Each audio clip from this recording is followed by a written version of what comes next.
Hi! Hello, mabuhay! Welcome to my vlog! It's me, January Lee, and I'm Monica Kapampan, Camaro Vlogger. And so, thank you so much po sa lahat po ng mga nagla-like, nagsishare at nagsusubscribe sa aking YouTube channel. And sa lahat po ng mga nagko-comment ng mga positive reviews at mga nag-a-add sa akin sa Facebook at nagko-follow sa akin sa TikTok. Ayan, so thank you so much po mga kapatid.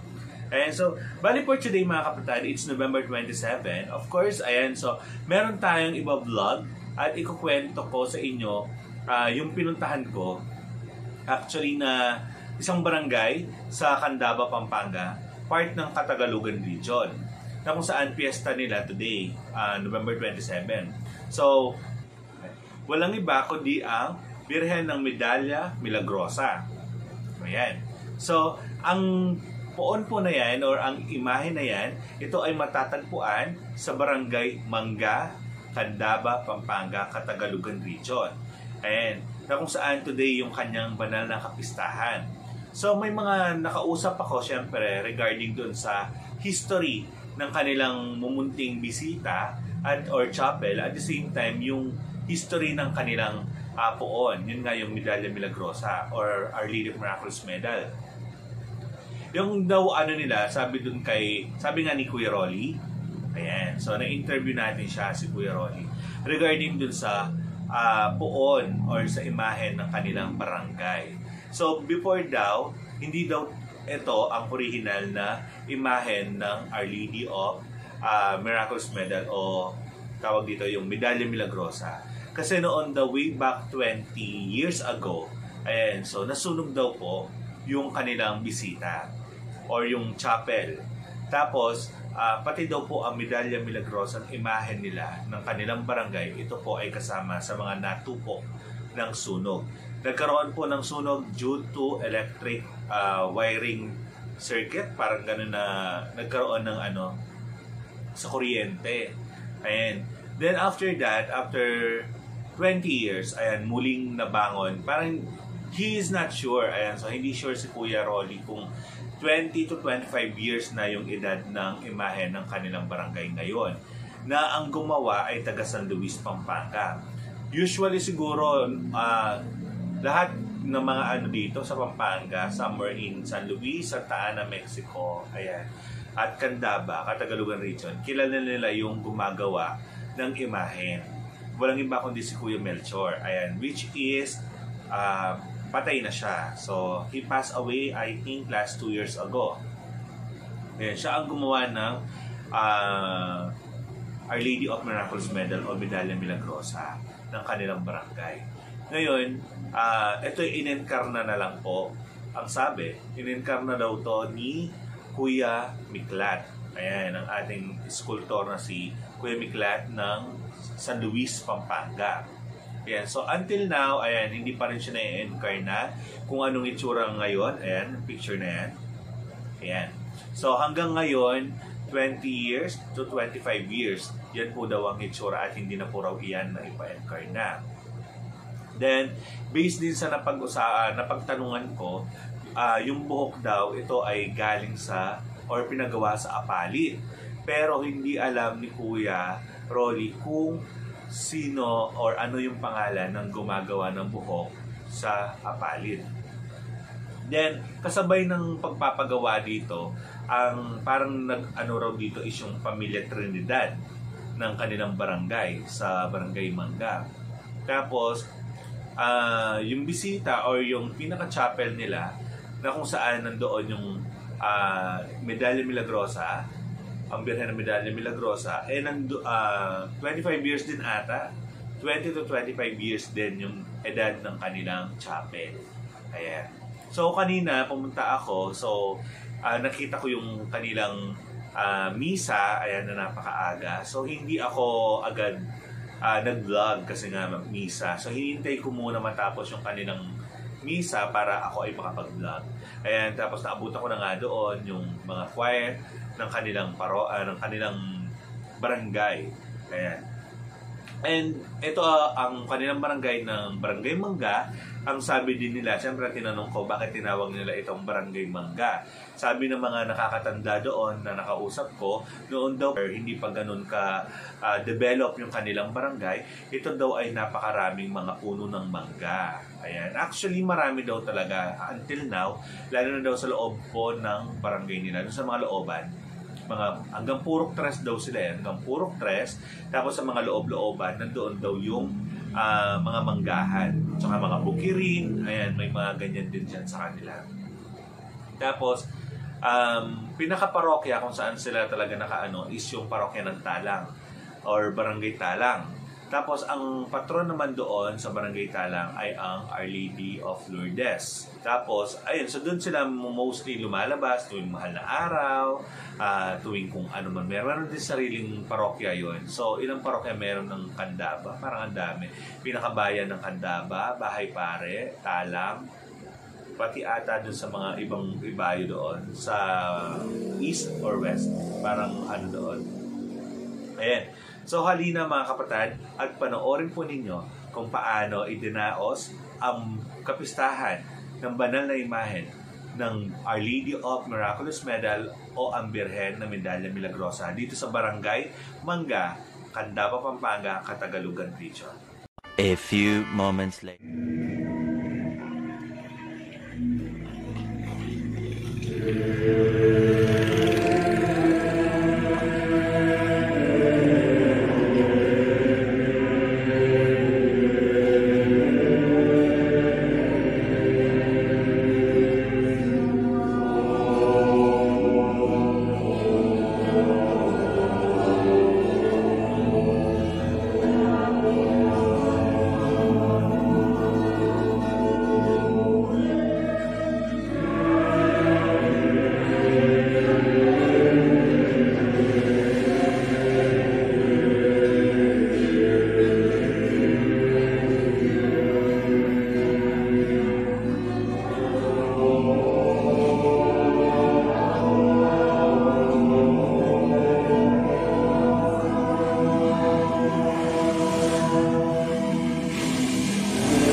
So ayun nga mga kapatid, at nakita natin kung paano idinaos ng Barangay Mangga, Candaba, Pampanga ang banal na kapistahan ng Our Lady of Miraculous Medal o ang Birhen na Medalya Milagrosa.